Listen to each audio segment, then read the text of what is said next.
Bueno, y para resolver algunas dudas en torno a este COVID-19, me da muchísimo gusto saludar en la línea telefónica al doctor Jaime Alejandro Sánchez Gutiérrez. Él es neumólogo egresado del Instituto Nacional de Enfermedades Respiratorias.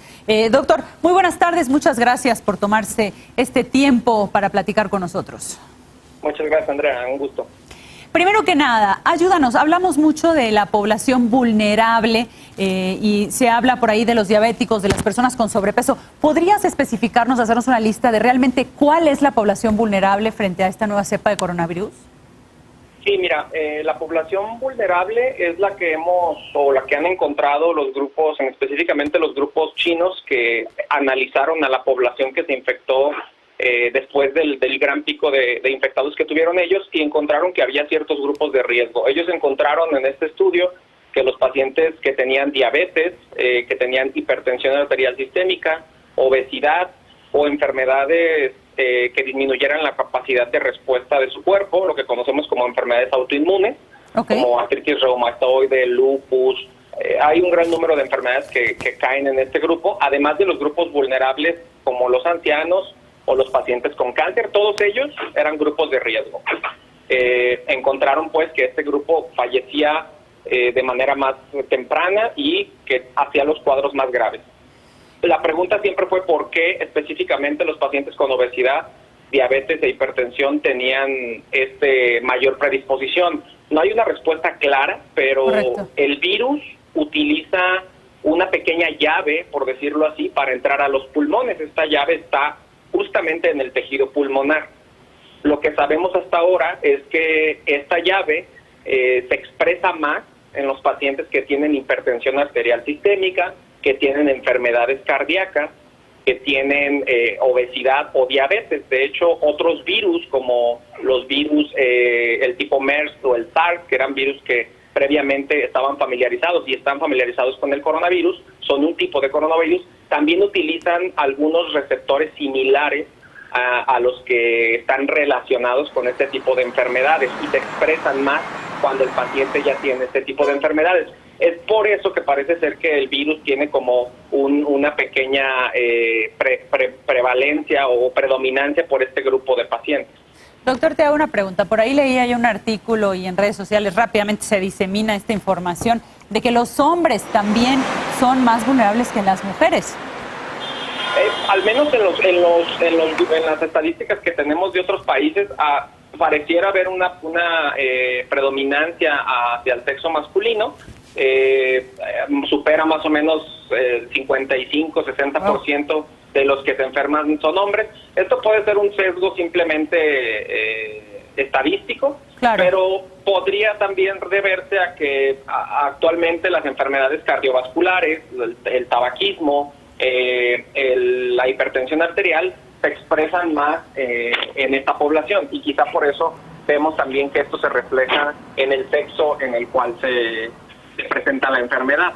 Doctor. Definitivamente hay otros, por ejemplo el tabaquismo también parece que predispone hasta 14 veces más a presentar un cuadro grave de coronavirus. Doctor, te hago varias preguntas. En ese sentido, primero, ¿hay algo que pueda hacer la población vulnerable para ayudarlo a reforzar su sistema inmunológico? Hay por ahí también en redes circula una infinidad de recetas caseras, digamos, o vitaminas o algo que pudiera realmente ayudar en estas circunstancias.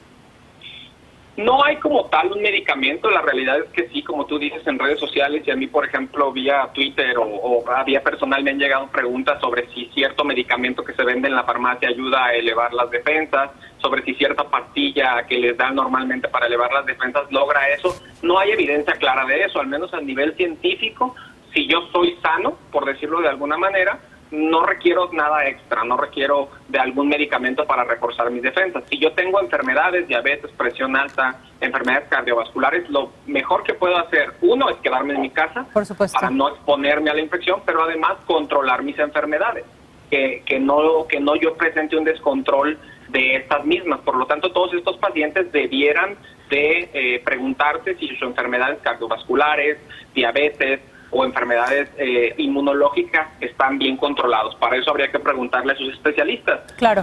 Comer bien, ejercicio físico, ahora que creo que tenemos tiempo libre, la mayoría ejercicio físico es una manera también de mantenerse saludable. Controlar las enfermedades alérgicas, asmáticas, las enfermedades relacionadas con el tabaquismo, como el EPOC, también predisponen a infectarse más por estos virus. Entonces, no hay nada mágico. Comer sano, tener una actividad física saludable son las mejores herramientas para la prevención. A nivel general se utilizan complementos como vitamina D o vitamina C, que hay muy poca evidencia en la literatura, pero pareciera que estas pudieran algo ayudan para las infecciones respiratorias. Doctor, otra pregunta. ¿Qué recomiendas tú para esta población vulnerable? Por ejemplo, en el caso de que esté en este momento recibiendo tratamiento, se ha dicho mucho que los hospitales son centros importantes de contagio. ¿Recomendarías de pronto aplazar estos tratamientos? ¿Recomendarías que se hicieran una prueba preventiva o es mejor esperarse también a que presentaran síntomas? Mira, la realidad es que es difícil decirlo. Lo mejor para este tipo de poblaciones, lo primero es saber de que hablamos. Hay un extenso grupo de pacientes que manejan terapias que de primera instancia la pregunta sería, ¿lo sigo usando? Te voy a poner ejemplos de mi práctica. Pacientes que utilizan medicamentos para bajar las defensas, pues me han preguntado, ¿qué hago? ¿Lo continúo o no? El médico que lo esté administrando debe de medir el riesgo-beneficio, de saber si seguir con esa terapia es absolutamente necesaria en este momento o no. La mayoría de las veces que lo damos es porque no hay otra opción y tenemos que manejar ese tratamiento. Habría que verlo caso por caso, pero definitivamente de manera individual, o que el paciente lo decida, de tener un tratamiento para un cáncer, de tener un tratamiento para una enfermedad inmunológica, se me hace sumamente arriesgado. Claro.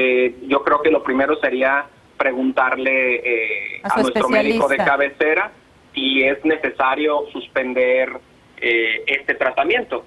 Definitivamente hay tratamientos que sí predisponen más a la enfermedad y hay otros tratamientos que muchas veces nada tienen que ver, ¿no?, con el tema de la enfermedad. Por ejemplo, los asmáticos, a mí me han preguntado mucho si el esteroide que ellos usan inhalado les puede predisponer más a la infección, y la respuesta es no. Estos pacientes, los que les predispone a la infección es tener asma descontrolado, o sea, que no usen su tratamiento adecuadamente.